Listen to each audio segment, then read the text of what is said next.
വിയൂർ അതീവ സുരക്ഷാ ജയിലിൽ ബീഡി കച്ചവടം നടത്തിയ ജയിൽ ജീവനക്കാരന് അറസ്റ്റിൽ. Assistant prisoner officer Shamsuddin KP ആണ് അറസ്റ്റിലായത്. ഒരു വർഷം മുൻപും ജയിലിൽ ബീഡി കച്ചവടം നടത്തിയ ജീവനക്കാരെ പിടികൂടിയിരുന്നു.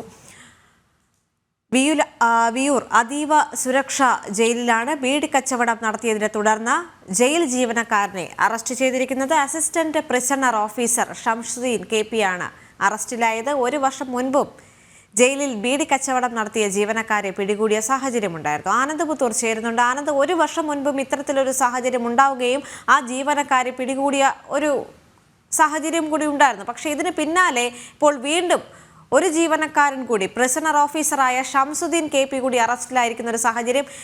ഇങ്ങനെ നിരന്തരമായി അവിടെ ബീഡി കച്ചവടം നടത്തി വരുന്നു എന്ന് പറയുമ്പോൾ കൃത്യമായ നടപടി നൽകാത്തതിനെ തുടർന്നാണോ ഇത്തരം സംഭവങ്ങൾ അവിടെ ആവർത്തിക്കുന്നത്?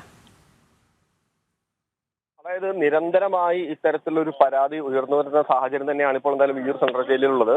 ഈ ജയിലിലെ മെസ്സിലടക്കം ജോലി ചെയ്യുന്ന നടപടികൾക്ക് കൈമാറുന്നതിനായി എത്തിച്ച ബീഡികളാണ് ഇപ്പോൾ ജയിൽ സൂപ്രണ്ടിന്റെ നേതൃത്വത്തിലുള്ള സംഘം പിടികൂടിയിട്ടുള്ളത്. ജീവനക്കാരുടെ വിശ്രമമുറിയിൽ നടത്തിയ പരിശോധനയിലാണ് പട്ടാമ്പി സ്വദേശി അസിസ്റ്റന്റ് പ്രസിഡന്റ് ഓഫീസർ നൌഷാദ് KPയുടെ കൈവശത്ത് നിന്ന് ബീഡി കണ്ടെടുക്കുന്നത്. ഷംസുദ്ദീന്റെ ബാഗിൽ 2 പാക്കറ്റ് ബീഡിയും 5 പാക്കറ്റ് ബീഡി സോക്സിൽ പൊതിഞ്ഞ 5 പാക്കറ്റ് ബീഡി സോക്സിൽ പൊതിഞ്ഞ നിലയിലും 5 പാക്കറ്റ് ബീഡി കിടക്കയ്ക്ക് അടിയിൽ ഒളിപ്പിച്ച നിലയിലുമാണ് കണ്ടെത്തിയിട്ടുള്ളത്. പിന്നീട് വിയൂർ പോലീസിന് കൈമാറിയിട്ടുള്ള ഈ പ്രതിയെ അറസ്റ്റ് ചെയ്തു.